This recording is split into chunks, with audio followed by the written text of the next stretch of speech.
13 de septiembre, en el nombre del Padre, y del Hijo, y del Espíritu Santo.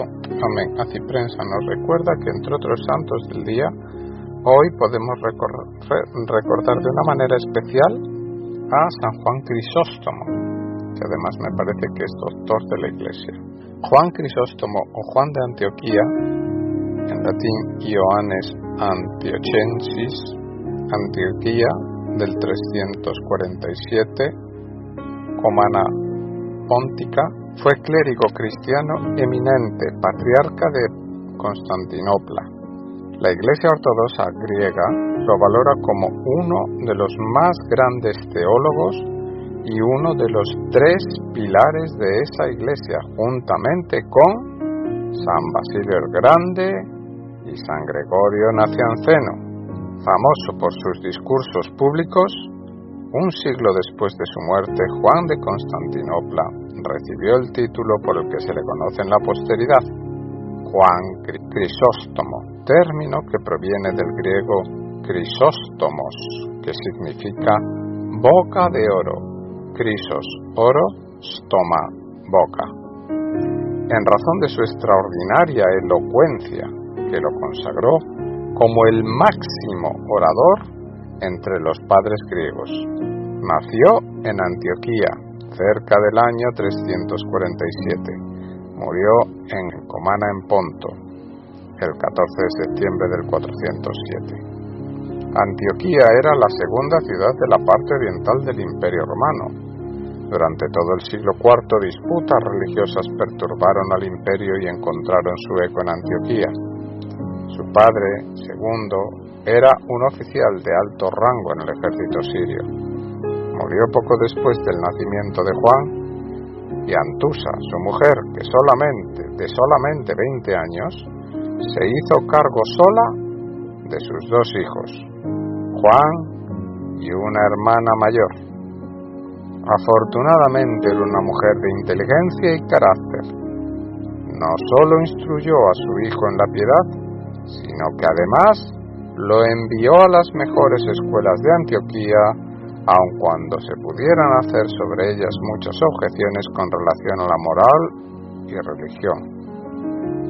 Crisóstomo fue alumno de Libanio, al mismo tiempo el más famoso orador de ese periodo y el más tenaz, adherente al paganismo declinante de Roma.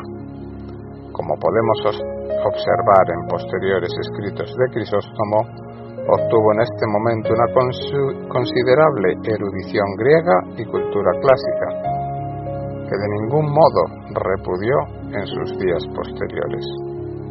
Fue un punto crucial muy decisivo en la vida de Crisóstomo el día que conoció al obispo Melecio, alrededor del 367. El carácter sincero, gentil y encantador de ese hombre cautivó a Crisóstomo.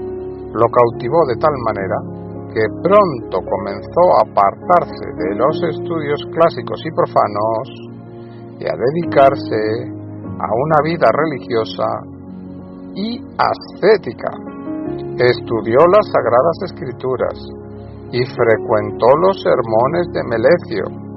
Alrededor de 3 años después, recibió el santo bautismo y fue ordenado lector. Pero el joven clérigo, atraído por el deseo de una vida más perfecta, poco después entró en una de las sociedades ascéticas cerca de Antioquía, la que estaba bajo la dirección espiritual de Carterio, y especialmente del famoso Diodoro, más tarde obispo de Tarso. La oración, el trabajo manual, el estudio de las Santas Escrituras eran sus principales ocupaciones, y podemos muy bien suponer que en sus primeros trabajos literarios datan de aquella época, ya que prácticamente todos sus primeros escritos tratan de temas de ascetismo y de monaquismo. 4 años después, Crisóstomo decidió vivir como anacoreta en una de las cuevas cercanas de Antioquía. Permaneció allí 2 años, pero como su salud estaba bastante deteriorada por indiscretas vigilias y ayunos en heladas y frío, prudentemente regresó a Antioquía para recuperar su salud y reasumió su oficio de lector en la Iglesia. Como las fuentes sobre Crisóstomo dan una cronología incompleta de su vida, no podemos sino determinar aproximadamente las fechas para este periodo antíoco.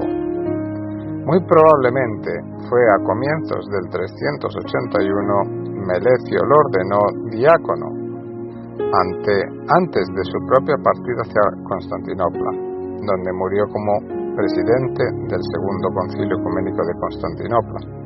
El sucesor de Melecio fue San Flaviano. Lazos de simpatía y amistad ligaban a Crisóstomo con su nuevo obispo. Como diácono tuvo que asistir en las funciones litúrgicas, cuidar a enfermos, a pobres, y probablemente fue encargado en alguna medida de enseñar a los catecúmenos. Al mismo tiempo, continuó con su trabajo literario. En el año 386 Crisóstomo fue ordenado sacerdote por San Flaviano, y desde allí data su real importancia en la historia eclesiástica. Su principal tarea durante los siguientes 12 años fue la de predicar, lo que debía ejecutar con el obispo Flaviano o en lugar del mismo. Pero no hay dudas que gran parte de la instrucción religiosa popular y la educación recayeron sobre él. En el curso ordinario de las cosas, Crisóstomo debió haberse convertido en el sucesor de Flaviano en Antioquía, pero el 27 de septiembre de 397 muere Nectario, obispo de Constantinopla. De esa repentina manera, Crisóstomo fue urgido hacia la capital y ordenado obispo en Constantinopla el 26 de febrero del 398. El primer acto del nuevo obispo fue provocar la reconciliación entre Flaviano y Roma. La misma Constantinopla comenzó pronto a sentir el impulso de una nueva vida eclesiástica. Cuando ellos habían escasamente dejado Constantinopla, una inmensa conflagración destruyó la catedral, el senado y otros edificios. Los seguidores del obispo exiliado fueron acusados del crimen y perseguidos. Apresuradamente, Arsacio, un anciano, fue designado sucesor de Crisóstomo, pero fue pronto sucedido por el astuto Ático. Quienquiera que rehusara entrar en comunión con ellos era castigado con la confiscación de su propiedad y con el exilio. En cuanto a Crisóstomo, fue conducido a Cucuso, un aislado, escabroso lugar en la frontera este de Armenia, continuamente expuesto a las invasiones de los isáuricos. En el siguiente año tuvo hasta que huir por cierto tiempo al castillo de Arabiso para protegerse de esos bárbaros. Mientras tanto, siempre mantenía correspondencia con sus amigos y nunca abandonó la esperanza de regresar. Cuando las circunstancias de esta deposición fueron conocidas en el occidente, el Papa y los obispos italianos se declararon en su favor. El emperador Honorio y el Papa Inocencio I intentaron convocar un nuevo sínodo, pero sus delegados fueron apresados y enviados a casa.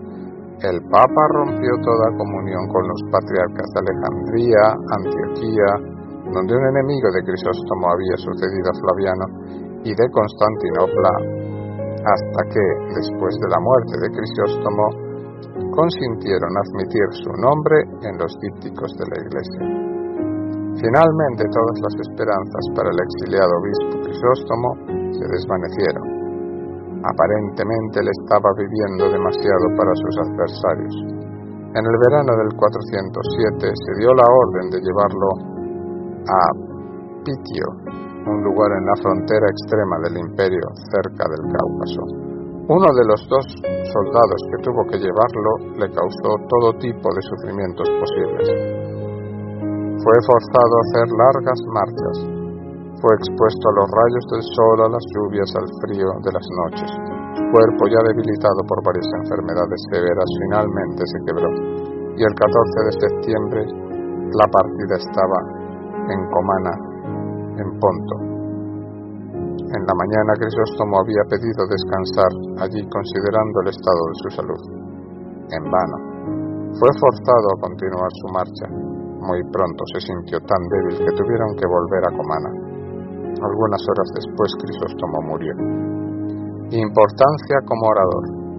El éxito de Crisóstomo predicando se debe principalmente a su gran facilidad natural de palabra, la que era extraordinaria aún para los griegos, a la abundancia de sus pensamientos, como así también a la popular forma de presentarlos e ilustrarlos, y por último, pero no menos importante, a la sinceridad de todo corazón y a la convicción con el que entregaba el mensaje, el cual sentía le había sido entregado a él. Las explicaciones especulativas no atraían su mente, ni se hubieran adecuado los gustos de sus oyentes. Ordinariamente prefería materias morales y muy pocas veces seguía en sus sermones un plan regular, ni tampoco se cuidaba de evitar digresiones cuando cualquier oportunidad la sugería. De este modo, no es de ninguna manera modelo para nuestra moderna prédica temática, la cual, aunque podamos lamentarlo, ha suplantado en gran medida al viejo método homilético. Pero los frecuentes arrebatos de aplausos entre su congregación pueden haberle dicho a Crisóstomo que estaba en la senda correcta. Su importancia como exégeta. Como exégeta, Crisóstomo es de la mayor importancia, ya que es la principal y casi único exitoso representante de los principios exegéticos de la escuela de Antioquía. Diodoro de Tarso lo había iniciado en el método gramático histórico de la escuela. Él, que estaba en fuerte oposición a la interpretación excéntrica, a lo alegórica y mística de Orígenes y de la escuela alejandrina.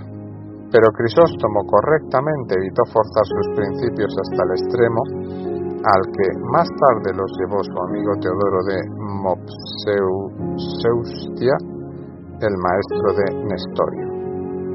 Él ni siquiera excluyó todas las explicaciones alegóricas o místicas, pero las confinó a casos en los cuales el propio autor inspirado sugería ese significado. Su importancia como teólogo dogmático. Como ya se ha sido dicho, Crisóstomo no era una mente especulativa, ni estuvo durante su vida involucrado en grandes controversias dogmáticas. No obstante, sería un error menospreciar los grandes tesoros teológicos que esconden sus escritos. Después, y desde los comienzos, fue considerado por los griegos y los latinos como un muy importante testigo de la fe. Aún en el concilio de Éfeso en el 431, ambos partidos, San Cirilo y los antioquenos, ya lo invocaban en favor de sus opiniones, y en el séptimo concilio ecuménico, cuando un pasaje de Crisóstomo había sido leído en favor de la veneración de imágenes, el obispo Pedro de Nicomedia exclamó: «Si Juan Crisóstomo habla de este modo de las imágenes, ¿quién se atrevería a hablar contra ellas?», lo que muestra claramente el progreso que había hecho su autoridad para esa fecha. Bendito San Juan Crisóstomo, ruega por nosotros pecadores. Amén.